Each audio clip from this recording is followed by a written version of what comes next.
Have you ever felt like you're just playing whack-a-mole with problems? You solve one, and then boom, another one pops up somewhere else. Well, today, we're diving into something called systems thinking. It's a powerful mental model that helps you see the hidden connections behind, well, everything. And trust me, once you get this, it will totally change how you see the world. At its heart, it's really about a choice. You can see problems as these little isolated islands, all separate from each other, or you can learn to see them as part of a huge interconnected web. This whole explainer is about learning how to see that web. So first up, let's talk about what it means to actually see the whole picture. So what is this thing? What is systems thinking, really? Okay, the key word I want you to grab onto here is interactions. A more traditional view looks at a failing part and just assigns blame. But a systems thinker, they know the outcome isn't really created by one single part. It's all about the relationships between all the different parts. That's where the real problems and, the real opportunities are hiding. And this is the fundamental shift in your approach. It's so easy to just treat a symptom, right? It's like taking a painkiller for a headache. That's your quick fix. But systems thinking pushes you, it forces you to find the root cause. Why do you have the headache in the first place? Is it stress, dehydration, maybe you're not getting enough sleep? It's the difference between slapping on a Band-Aid and actually finding a real, lasting solution. So how do you actually do this? It's not just a vague idea. Let's break it down into a practical, 4-part toolkit you can literally start using today. I want you to think of these as your 4 new superpowers. First, holism. You're going to zoom out and see the entire forest, not just one tree. Second, connections. You start tracing those invisible threads between all the different parts. Third, patterns. You stop reacting to single, one-off events, and you start seeing the larger trends that are unfolding over time.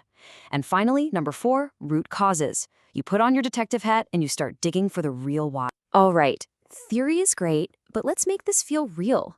We're going to put these ideas into practice with a super common real-world business problem that I'm betting many of you have run into before. So I want you to imagine you're the manager.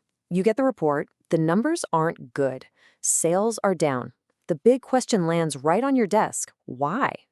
Now, how you answer that question reveals exactly what kind of thinker you are. This is the classic island view. It's the fast, it's the simple, and, let's be honest, it's the satisfying answer.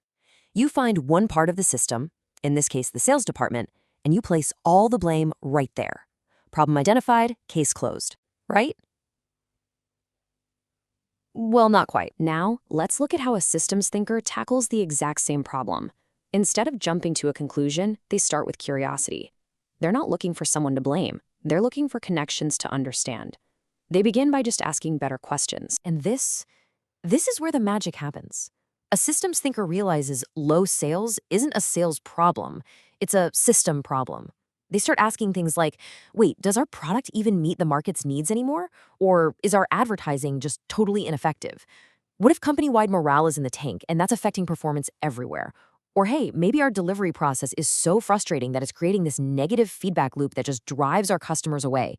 All of a sudden, that weak sales department is revealed for what it is, just one symptom of a much bigger, much more interconnected issue. So here's the crucial point. This isn't just for business managers. This is a mental model that can completely rewire how you see your entire world.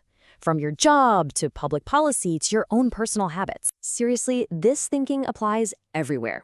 A manager uses it to find the true bottleneck in their workflow, not just the most obvious one.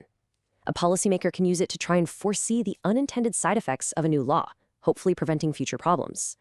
It even works in your personal life. It can reveal how your environment and your habits are actually a system that creates your results.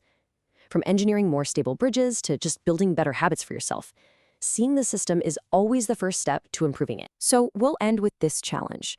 Think about a recurring frustration in your own life, maybe at work, at home, in your community. Instead of seeing it as an island, ask yourself, what is the system here? What are the parts? What are the connections? And what might be the real root cause? Because once you start looking for this system, you will never see problems the same way again.